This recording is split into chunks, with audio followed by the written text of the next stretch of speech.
Bienvenido a nuestra clase de nuevo. Estamos hablando sobre el plan del maestro para la iglesia y estamos en lectura número 8, parte 1. Y ahora llegamos al punto número 5, revisando Hechos capítulo 2, versículo 46. Hechos capítulo 2, versículo 46. Dice, día tras día continuaban unánimes en el templo y partiendo el pan en los hogares, comían juntos con alegría y sencillez de corazón. ¿Te recuerda en Hechos capítulo 1? También dice en versículo 14 lo siguiente. Todos estos perseveraban unánimes en oración y ruego. Mira bien. Entregados continuo a la oración juntos con las mujeres y con María, la madre de Jesús, y con los hermanos de él. Ellos estaban, ¿qué? Unánimes, unidos. Ahora, este concepto de estar unánimes, unidos, ¿okay? En griego es la palabra homotudamodan, y esta palabra significa la misma mente y espíritu, unidad en mente y corazón.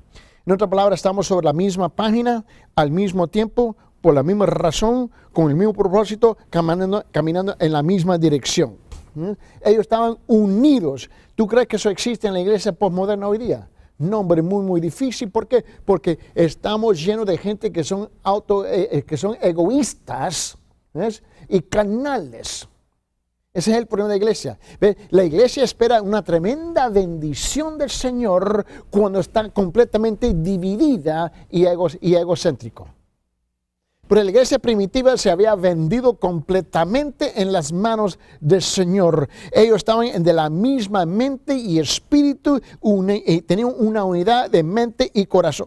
Quiere decir ser uno en cuanto a espíritu y propósito. La palabra homos significa igual y thumos significa espíritu o mente.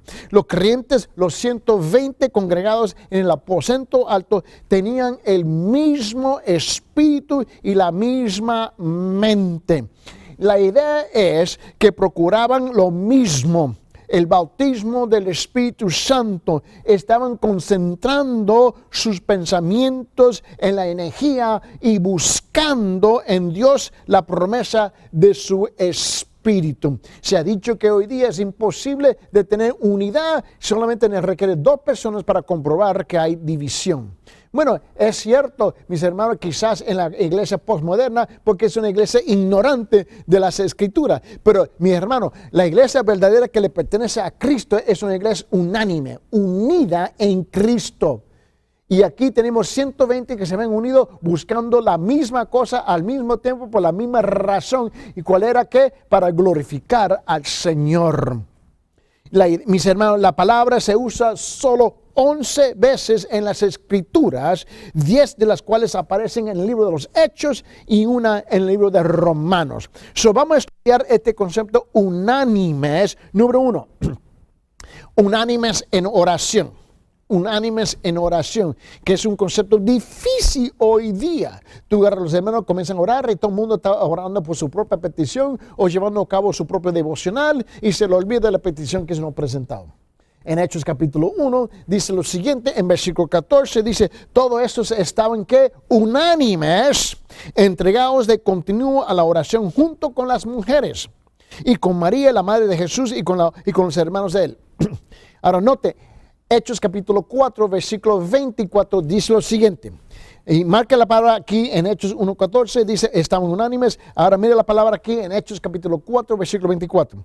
A oír ellos esto, unánimes, mira bien, unánimes, alzaron la voz de Dios y dijeron, oh Señor, tú eres el que hiciste el cielo y la tierra, el mar y todo lo que en ellos hay. Unánimes. Punto 2, unánimes en un lugar. Unánimes en un lugar. Mira lo que dice en Hechos capítulo 2, versículo 1. Dice, cuando llegó el día de Pentecostés, estaban todos, ¿qué? Unánimes, estaban todos juntos en un mismo lugar. Punto número 3, unánimes en la adoración diaria y en la cena del Señor. Hechos capítulo 5. Capítulo 12 y Hechos capítulo 2, versículo 46. Perdón. En Hechos 2:46 dice, día tras día continuaban, ¿qué? Unánimes, ¿no? Día tras día continuaban, ¿qué? Unánimes, ¿ves? Dice, y perseverando unánimes cada día. Estaban cada día unidos, ¿dónde? En el templo, partiendo el pan en los hogares. Comían juntos con alegría y sencillez de corazón. Muy difícil lograr la iglesia hacer eso hoy día, porque somos tan egoístas. En Hebreos, en Hechos capítulo 5, versículo 12, dice, por mano de los apóstoles se realizaban muchas señales y prodigios entre el pueblo, y estaban, ¿qué? Y estaban todos unánimes, subrayar ahí, y estaban todos unánimes en el pórtico de Salomón. Punto número 4, unánimes en obediencia. ¡Qué milagro! Unánimes en obediencia. Mira lo que dice la palabra del Señor en Hechos capítulo 8 y en versículo 6. Dice, nos pareció bien, mira bien, y las multitudes unánimes prestaban atención a lo que Felipe decía al oír y a ver las señales que hacía. Muy difícil hoy día. En la iglesia, los benditos hermanos están pasándose notas uno al otro, hablando, preparando su lista de compra que van a hacer después del culto. Se están señalando uno al otro cuando termine el culto, dónde van a ir a comer juntos, etc. Hay un sinfín de cosas que están sucediendo, menos estar unánimes en prestar atención. En punto número 5, unánimes en una reunión de negocios. Unánimes en una reunión de negocios. Mira que es Hechos capítulo 5, versículo 25. Nos pareció bien, habiendo llegado a un común acuerdo, escoger algunos hombres para enviarlos a vosotros con nuestros amados Bernabé y Pablo. ¿Sabe que si tú quieres dividir una iglesia, tenga una reunión de negocio? En la mayor parte de la iglesia que existe, mis hermanos, anualmente tiene una reunión de negocio y la iglesia está dividida, salen a palos y a patadas. No están unánimes, no están unidos. Miren lo que dice punto número 6. Se requiere la unidad, ¿para qué? Para glorificar a Dios. En Romanos capítulo 15, miren lo que dice la palabra del Señor aquí. Mira lo que está diciendo aquí, en Hechos capítulo 15, versículo 6. Entonces los apóstoles y los ancianos se reunieron para considerar este asunto. Mira, estaban ¿qué? Para glorificar al Señor. Y quiero que tú notes eso conmigo porque es importantísimo. Ahora vete a Romanos capítulo 15, en Romanos 15, versículo 6. Para que unánimes a una voz glorifiquéis al Dios y Padre de nuestro Señor Jesucristo. Mira lo que dice. Para que unánimes a una voz glorifiquéis al Dios y Padre de nuestro Señor Jesucristo. Esta frase unánimes se usa también para referirse a la unidad de los no creyentes y los enemigos del evangelio. Ellos definitivamente están unidos, más bien más unidos que los benditos hermanos en la iglesia. Por ejemplo, Hechos capítulo 7 dice la Biblia en versículo 57. Hechos 7, 57. Entonces ellos gritaron a gran voz, tapándose los oídos, arremetieron a una contra él. Estaban, ¿qué? Unidos en contra. En Hechos capítulo 12, versículo 20 dice, Herodes estaba muy enojado con los de Tiro y de Sidón, pero ellos de común acuerdo se presentaron ante él, habiéndose ganado a Blasto, camarero del rey, pedían paz, pues su territorio era abastecido por el del rey. En Hechos capítulo 18, versículo 12, quiero que vea también la unidad de los enemigos. Pero siendo Galión procónsul de Acaya, los judíos se levantaron a una contra Pablo y lo trajeron ante el tribunal. Mira, en Hechos capítulo 19, versículo 29. Y la ciudad se llenó de confusión y a una se precipitaron en el teatro arrastrando consigo a Gallo y Aristarco, los compañeros de viaje de Pablo que eran de Macedonia. Estaban que ellos unánimes, unidos en contra. Ahora mira, punto número 6. Punto número 6. Otra vez regresamos a Hechos capítulo 26 capítulo 2, versículo 46 y 47. Hechos capítulo 2, 46 y 47. Mira bien, punto 6. Un pueblo que adora y alaba a Dios todos los días. Hoy lo que ha pasado es que hoy nos hemos convertido en domingueros. Solamente es el domingo y si es que le regalamos a la iglesia nuestra presencia. Mira en Hechos capítulo 2, versículos 46 y 47. Día tras día continuaban unánimes en el templo y partiendo el pan en los hogares, comían juntos con alegría y sencillez de corazón. Ahora quiero que tú notes el versículo 47. Alabando a Dios y hallando favor, dice, con todo el pueblo, y el Señor añadía cada día al número de ellos los que iban siendo ¿qué? Salvos. Mira el impacto espiritual. La vida corporativa y dinámica, el carácter espiritual de la iglesia primitiva tuvieron un gran impacto en la comunidad. Hay dos características de ese impacto que aparecen en este versículo. Mira el primero que se encuentra aquí. 1. Ellos fueron una iglesia muy atractiva.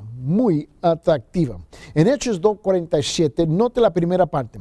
Alabando a Dios y hallando favor con todo el pueblo. Escúchame, con todo el pueblo. Esto incluye todos los incrédulos afuera del templo.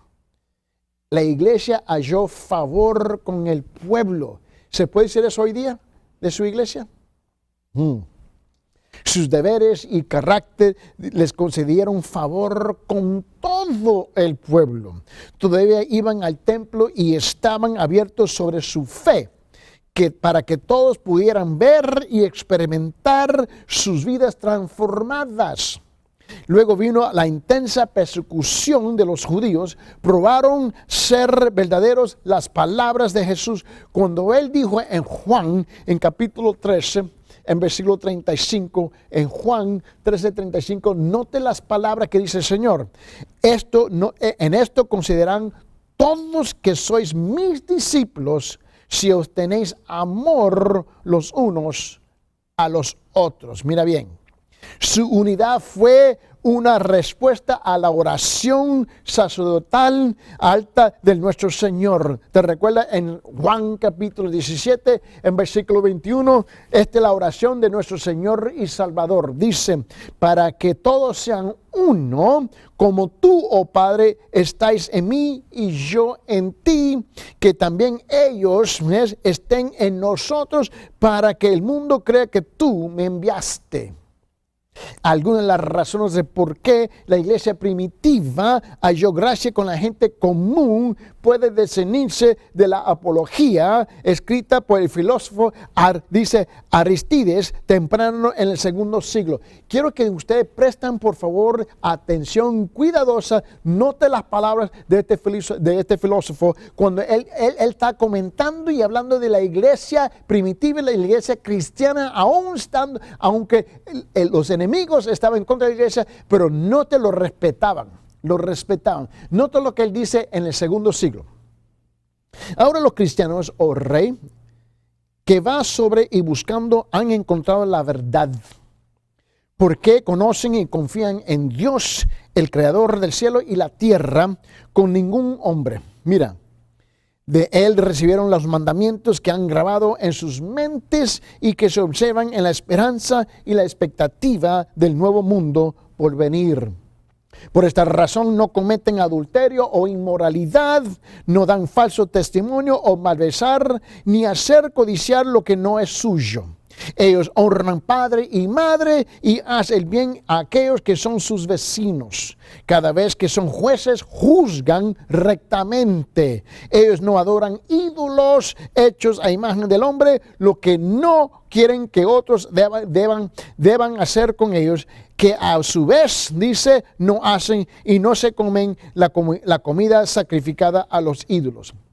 Quienes los oprimen, los exhortan. Y los que hacen sus amigos, mira, y hacen el bien a sus enemigos. Sus esposas, oh rey, son puras como las vírgenes y sus hijas son modestas. Mira, sus hombres abstengan de todo contacto sexual ilegal y de impureza, con la esperanza de la recompensa que está por venir del nuevo mundo. Note, este es un mundano hablando y dando testimonio de la iglesia cristiana. En cuanto a sus esclavos y siervas y sus hijos, si hay alguno, persuadan a convertirse en cristianos y cuando lo han hecho, llamarlos hermanos sin distinción. Se niegan a adorar a dioses ajenos y van caminando con toda humildad y alegría. Falsedad no se encuentra entre ellos. Se aman mutuamente, no se ignoran las necesidades de la viuda y rescatan al huérfano de la persona que le hace la violencia. El que tiene da a lo que no tiene, con generosidad, sin jactancia. Cuando los cristianos encuentran un extranjero, le traen a sus hogares y se regocijan sobre él como un verdadero hermano. No solamente llaman a hermanos quienes están vinculados por lazo de sangre, pero aquellos que son hermanos según el Espíritu y en Dios. Este es un testimonio de un mundano de la iglesia. Cuando muere uno de los pobres del mundo, cada uno ofrece para su entierro según su capacidad. Se oyen de cualquiera de sus miembros que están encarcelados y oprimidos por el nombre del Mesías. Todos ellos proporcionan para sus necesidades y si es posible a redimirlo, lo liberan. Si encuentran la pobreza en medio de ellos y no tienen comida extra, ayunan 2 o 3 días. ¿Para qué? Para que los necesitados puedan suministrarse con las necesidades. Observan, mis hermanos, escrupulosamente los mandamientos de su Mesías, vivir honestamente y sobria como el Señor su Dios les ordenó. Cada mañana y cada hora se elogian, agradecen a Dios por su bondad para con ellos y para sus comidas y bebidas que ofrecen de acción de gracia. Si cualquier persona justa de su número mueren, ellos se regocijan y dan gracias a Dios y acompañan su cuerpo como si le fueran poniendo de un lugar a otro cercano. Cuando un niño nace, a uno de ellos alaban a Dios. Si se muere en la infancia, ellos le dan gracias a Dios aún más en cuanto a quien haya pasado por el mundo sin pecado. Pero si uno de ellos muere en su iniquidad o en sus pecados, lloran amargamente con dolor como sobre quien va a conocer su destino. Oh tal rey, es el mandamiento dado a los cristianos. Tal es su conducta. Este fue el apologista Aristides, un mundano hablando y dando testimonio de la iglesia cristiana y la iglesia primitiva en ese entonces. Con toda esa virtud, a elogiarlos a una pequeña maravilla que eran una iglesia atractiva. Pregunta, ¿así se puede hablar de su iglesia hoy día? ¿Así se puede dar testimonio a los mundanos afuera de tu iglesia que ellos reconocen su virtud? La segunda cosa, ellos fueron una iglesia creciente. En Hechos capítulo 2, versículo 47 dice lo siguiente: alabando a Dios y hallando favor con todo el pueblo. Mira la segunda parte. Y el Señor añadía cada día al número de ellos con los que iban siendo salvos. El evangelismo efectivo fue el impacto final de la primera iglesia de sus deberes espirituales y carácter. Que el Señor le estaba añadiendo a la iglesia los que iban siendo salvos, le recuerda a uno que Dios es soberano en la salvación. En Hechos, en capítulo 5, en versículo 14, dice: y más creyentes en el Señor, multitud de hombres y de mujeres se añadían constantemente al número de ellos. Enfocando aquí en Hechos capítulo 2, en versículo 47, dice: añadía cada día. Y el Señor añadía cada día. El pretérito imperfecto del verbo traducido añadía, junto con la frase cada día, indica que continuamente se salvaron personas que observaron la conducta diaria de los creyentes. Así unificada, alegre y llena del Espíritu, eran que su existencia fue un poderoso testimonio de la verdad del Evangelio. El evangelismo verdadero fluye de la vida de una iglesia sana. Este breve vistazo de la primera iglesia da información valiosa sobre lo que hace que una iglesia se convierte en una creciente y saludable digna de ese nombre. La adecuada devoción a los deberes del Espíritu produce el carácter propio, que a su vez produce un impacto poderoso y salvífica en los pecadores. Nótese 5 cosas, por favor.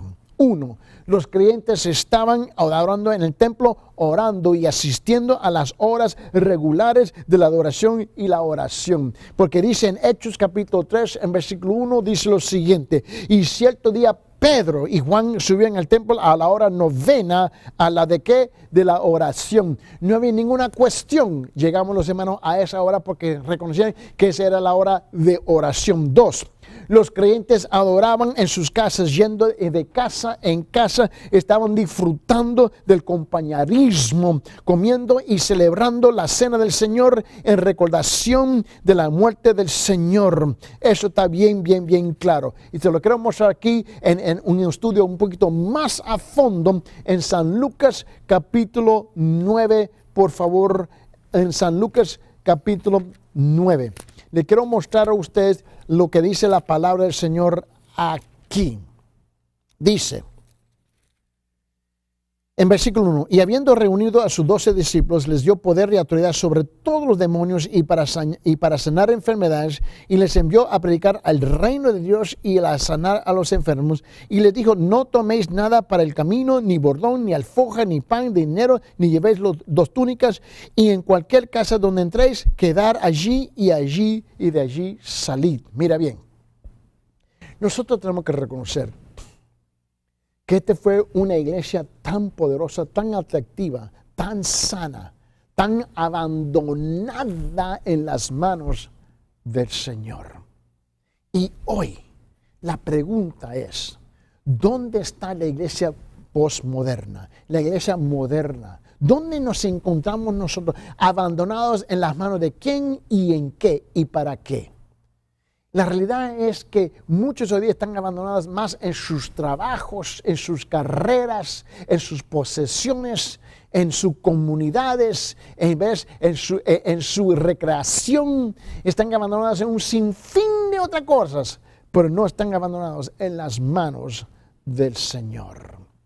Y la iglesia está más dividida que unida. ¿Por qué? Porque a la iglesia se le ha olvidado la pauta bíblica que se encuentra aquí en Hechos en capítulo 2. Note por favor, dice en versículo 46 de capítulo 2 de Hechos, dice, y perseverando unánimes cada día en el templo, mira bien, y partiendo el pan en las casas, comían juntos con alegría y sencillez de corazón, alabando a Dios, teniendo favor con todo el pueblo. Y el Señor añadía cada día a la iglesia los que habían de ser salvos.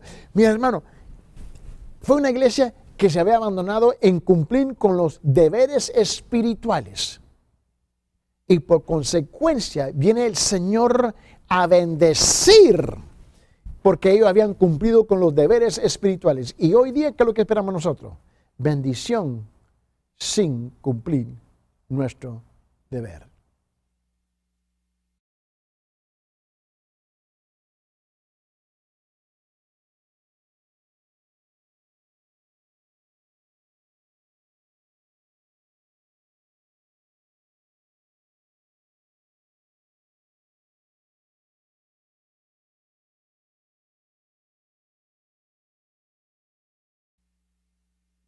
Bienvenido una vez más a nuestra clase donde le damos una conclusión hoy día, una cláusula esta parte de la enseñanza, el plan del maestro para la iglesia, enfocando Hechos capítulo 2, de versículo 41 hasta 47.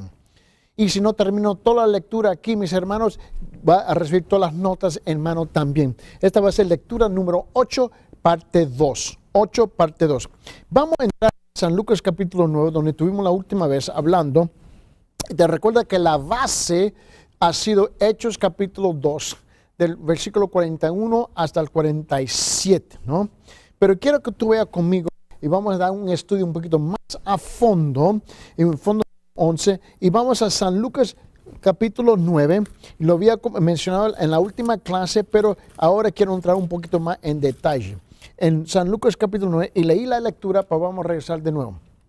En capítulo 9, San Lucas, versículo 1. Y habiendo reunido a sus 12 discípulos, les dio poder y autoridad sobre todos los demonios y para sanar enfermedades. Y dijo, y les envió a predicar el reino de Dios y a sanar a los enfermos. Y les dijo, no toméis nada para el camino, ni bordón, ni alforja, ni pan, ni dinero, ni llevéis 2 túnicas. Y en cualquier casa, miren lo que dice aquí en versículo 4. Donde entréis, quedar allí y allí salir. Mira bien. Él dice, en cualquier casa donde entréis, quedaos allí y sea de allí vuestra salida. En otra palabra, no creo que veo que el propósito aquí es que es aquí donde nace y crecen las iglesias, aquí en los hogares. Y eso es lo que nos está enseñando aquí en Lucas capítulo 9, en versículo 4. Dice, iglesias en hogares, mis hermanos, el método escogido por Cristo, ¿para qué? Para la evangelización es del evangelismo de hogares. En San Lucas, en capítulo 10, notamos también lo que dice la palabra del Señor en San Lucas capítulo 10, en versículo 5. Dice, en cualquier casa donde entréis, primeramente decir, paz sea a esta casa, ¿no? Note esto, pues debe hablarnos elocuentemente y claramente. El discípulo debía investigar y buscar cuidadosamente una familia y un hogar que le recibiera. Ese hogar sería el centro de su ministerio. Ese fue el propósito. Me recuerdo la primera vez que fui a la obra misionera en África, en la jungla. Entramos en una aldea y donde yo fui a buscar creyentes y la familia dijo, no sé si nosotros somos creyentes o no. Así me dijeron, no estamos seguros si somos creyentes o no, pero sí creemos en un Dios. Ahora, háblanos del Dios verdadero. Y le hablé, y ahí me quedé por una semana en ese hogar, durmiendo en el piso, porque era una casita de adobe, con un techo de paja, y el piso de pura tierra. Por ahí me quedé esa semana con los hermanos, ahí ves, porque se convirtieron, y de ahí convertí ese hogar como el centro del ministerio que yo iba a llevar a cabo en esa aldea, y pasé toda esa semana evangelizando esa aldea donde la mayor parte llegaron a los pies de Cristo. Note varias cosas acerca de este método en cual Cristo nos está enseñando aquí en Lucas capítulo 9 y en Lucas capítulo 10. A.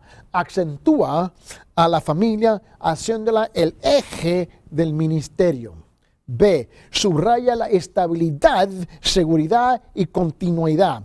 Nada en la tierra es más seguro y estable que la familia.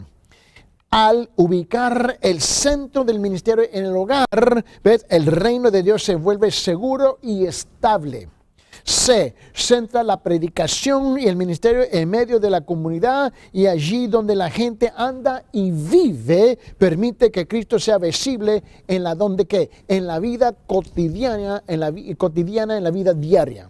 D. Sirve como centro desde el cual el mensaje puede extenderse en círculos cada vez más amplios, extendiéndose de una familia a otra. Note este pensamiento conmigo. Probablemente la forma ideal del evangelismo sea este método dado por Cristo, un hogar y una familia escogida como el centro del testimonio a una comunidad. o ciudad. La iglesia primitiva ciertamente estaba centrada en hogares y en creyentes entregados. Es igual hoy día en muchos de los países donde vamos a viajar, evangelizar y establecer iglesia, y así que funcionamos. Así que funcionamos. Mira, Hechos capítulo 5, note lo que dice la palabra en versículo 42. Y todos los días en el templo, ¿y de qué? Y de casa a casa no cesaban de enseñar y predicar a Jesús como el Cristo. En Hechos capítulo 12 dice, a darse cuenta de esto fue a la casa de ¿quién? De María, la madre de Juan, y llamado también Marcos, donde muchos estaban reunidos y oraban. En Hechos capítulo 16, en versículo 40, mira el método. Cuando salieron de la cárcel, fueron a la casa de ¿quién? De Lidia. Al ver a los hermanos, los consolaron y partieron. Mira en Hechos 20, como no rehuía declarar a vosotros nada que fuera útil y de enseñaros públicamente de casa en casa. Pablo está hablando de él, que él utilizó el mismo método de Jesús. En 1 Corintios, miren lo que dice la palabra del Señor en capítulo 16, versículo 19. 1 Corintios 16, 19 dice, y las iglesias de Asia os saludan, Aquila y Priscila, con la iglesia que está ¿en qué? En su casa. En Colosenses capítulo 4, versículo 15, igual dice, saludar a los hermanos que están en la Odisea, también a Ninfas y a la iglesia que está en su casa. En Filemón, en versículo 2 dice, y la hermana Apia y Arquipo, nuestro compañero de milicia, dice, y a la iglesia que está ¿dónde? En tu casa. Note el método primordial, principal del evangelismo es de casa a casa. También, número 2, los creyentes estaban adorando con alegría y sencillez de corazón. Ahora la palabra unidad, ¿ves? Esta palabra aquí es afoleti y afoletiti significa esto, sinceridad sin dureza. Sinceridad sin dureza. Sus corazones estaban suaves y tiernos, fáciles de tocar y dar. No había egoísmo ni retención de su parte. Ofrendaban donde había ¿qué? Necesidad. Algo muy, muy difícil hallar en las iglesias modernas hoy día. Nótese que su actitud era alegría, contentamiento y regocijo. Estaban más que alegres, adorando y ministrando como los enseñó el Señor. Note este pensamiento conmigo. Solo imagínense la conducta radical y transformada de estos creyentes primitivos. ¿Qué pudo causar dicha conducta radical? La proclamación de una palabra pura, no adulterada de Cristo. Dar todo lo que somos y tenemos es un requisito absoluto. Y yo sé que suena radical y ridículo en los oídos de los creyentes modernos. Pero en San Lucas capítulo 9, si te recuerda una par de clases atrás, en San Lucas capítulo 9, versículo 23 dice, Lucas 9, 23, y decía a todos, si alguno quiere venir en pos de mí, niéguese a sí mismo y tome ¿qué? Tome su cruz cada día y sígueme. En Hechos capítulo 11, versículo 23 también dice, el cual cuando vino y vio la gracia de Dios, se regocijó y animaba a todos para que con corazón firme permanecieran fieles al Señor. Mira este, punto 4, los creyentes estaban adorando a Dios. En Mateo 5, 16 dice, así brille vuestra luz delante de los hombres para que vean vuestras buenas, dice, acciones y glorifiquen a vuestro Padre que está en los cielos. En Romanos capítulo 15 también dice en versículo 6, para que unánimes a una voz glorifiquéis a Dios el Padre de nuestro Señor Jesucristo. En 1 Corintios capítulo 6 versículo 20 también dice, pues por precio habéis sido comprados, por tanto glorificad Glorificad, dice, a Dios, ¿en qué? En vuestro cuerpo y en vuestro espíritu, los cuales son de Dios. Mira, punto 5, los resultados eran dobles. Ganaban el favor de la gente y el Señor agregaba almas a la iglesia. Nótese la palabra salvos, que es la palabra sotería en griego. Está en tiempo presente. En otra palabra, estaban los que habían de ser salvos. Mira bien, los que habían de ser salvos. La salvación es una experiencia presente del creyente, tanto como pasada y futura. Estamos siempre en ese proceso. La idea es que aquellos que se salvaban, se agregaban a la iglesia día a día. Era un proceso continuo, cada día. En Hechos capítulo 4, la palabra nos dice esto en versículo 4, Hechos 4. Pero muchos de los que habían oído el mensaje creyeron, llegando el número de los hombres como a 5,000. En Hechos 5:14. Y más creyentes en el Señor, multitud de hombres y de mujeres se añadían constantemente al número de ¿qué? De ellos. En Hechos 6:7 dice, y la palabra de Dios crecía y el número de los discípulos se multiplicaba en gran manera en Jerusalén y muchos de los sacerdotes obedecían a la fe. En Hechos 11:21 dice, y la mano del Señor estaba ¿con qué? Con ellos, y gran número que creyó se convirtió al Señor. Permíteme hablar un poco más a fondo de la salvación, un poquito más al fondo de la salvación. Y vete juntamente conmigo en 1 Corintios, por favor, capítulo 1. En 1 Corintios, capítulo 1. Y en particular vamos a leer versículo 18. En Corintios dice, en 1 Corintios 1, 18, porque la palabra de la cruz es locura a los que se pierden, pero a los que se salvan, esto es, nosotros es poder de Dios. Mire bien, porque la palabra de la cruz es necedad, locura, para los que se pierden, pero para nosotros los salvos es poder de Dios. Vamos a hablar un poquito más de este concepto de salvación y perdición. Quiero que tú veas.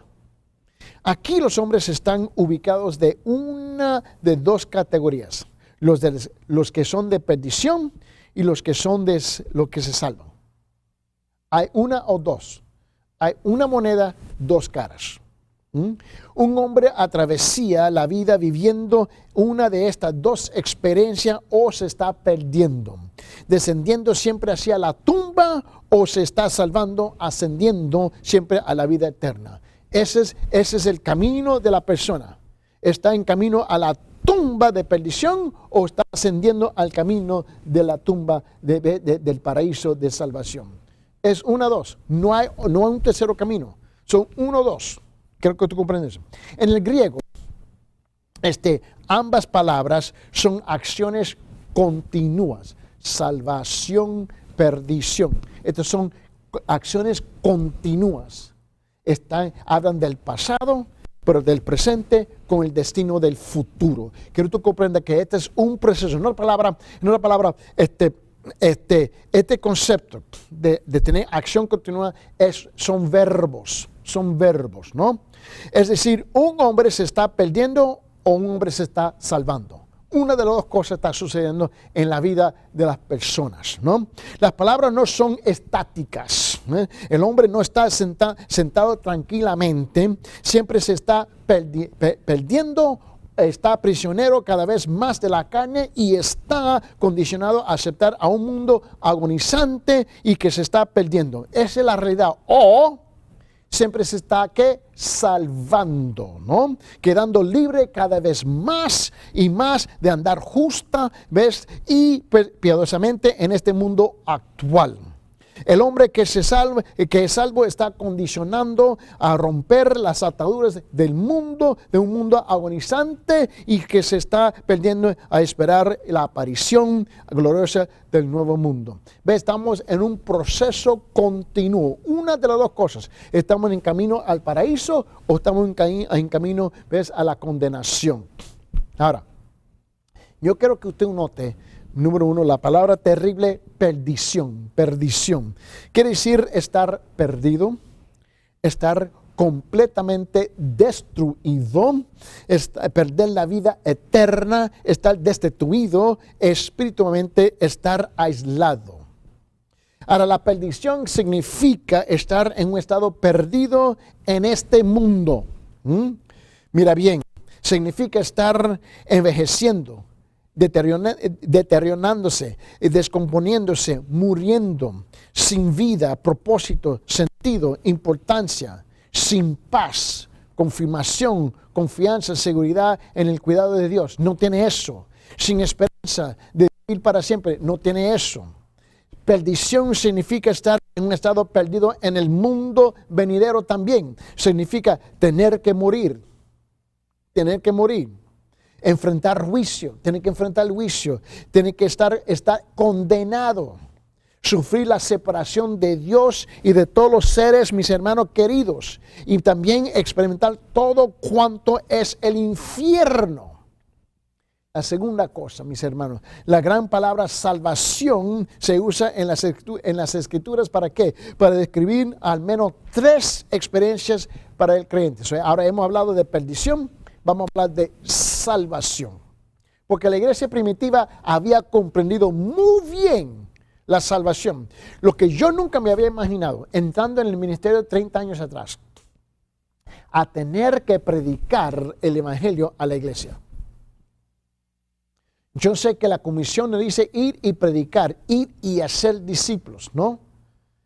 En otra palabra, es el llamado de salir de la iglesia hacia el mundo para predicar el evangelio. Pero lo que yo nunca esperaba es tener que explicar y evangelizar la iglesia y predicar el evangelio. Porque la iglesia no se da cuenta que no tiene la habilidad o la capacidad de discernir qué es el evangelio verdadero. Si tú le hablas a la mayor parte de la gente hoy día, si le hablas a la mayor parte de la gente hoy día, no te pueden explicar el evangelio. Estamos completamente confundidos. Vamos a hablar de la salvación brevemente aquí. Hay 3 cosas o 3 experiencias para el creyente. A, la experiencia única de salvación.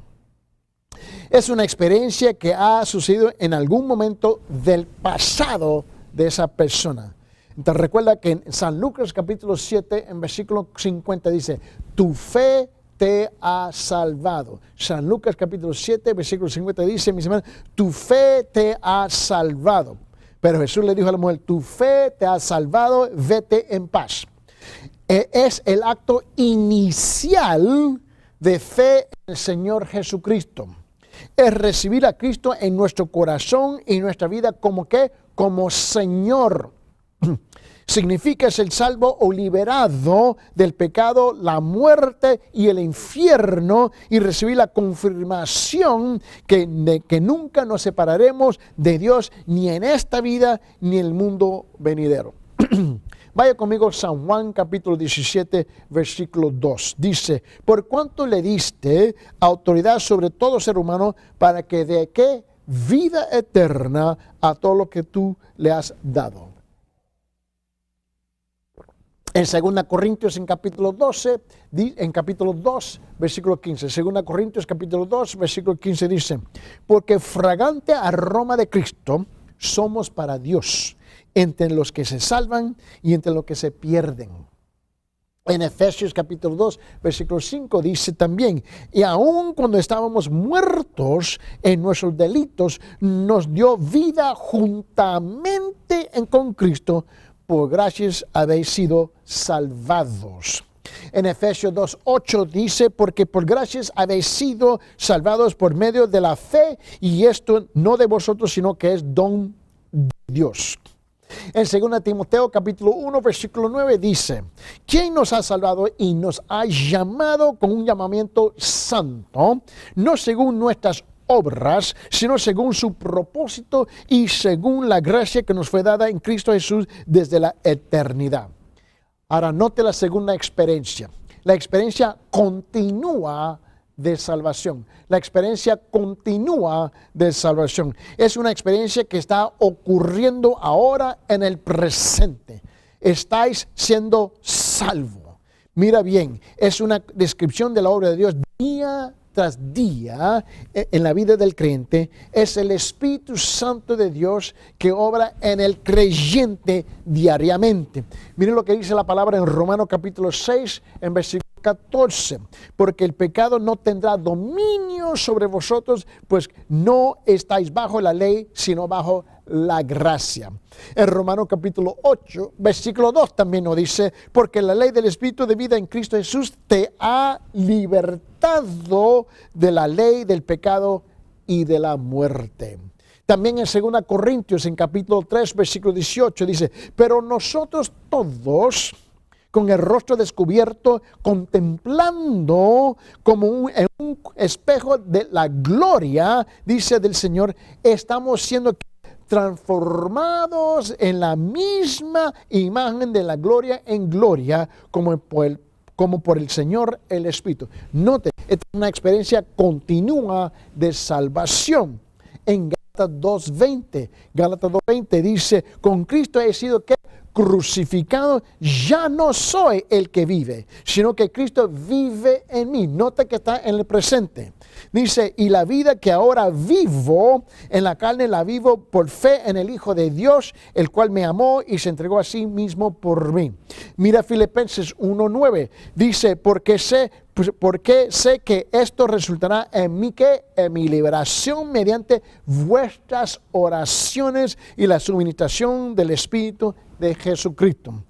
Otra vez, Filipenses capítulo 2, versículos 12 y 13. Dice, así que, amados míos, tal como siempre habéis obedecido, no solo en mi presencia, sino ahora mucho más en mi ausencia, ocupaos en vuestra salvación con temor y temblor, porque Dios es quien obra en vosotros tanto el querer y el hacer para su beneplácito.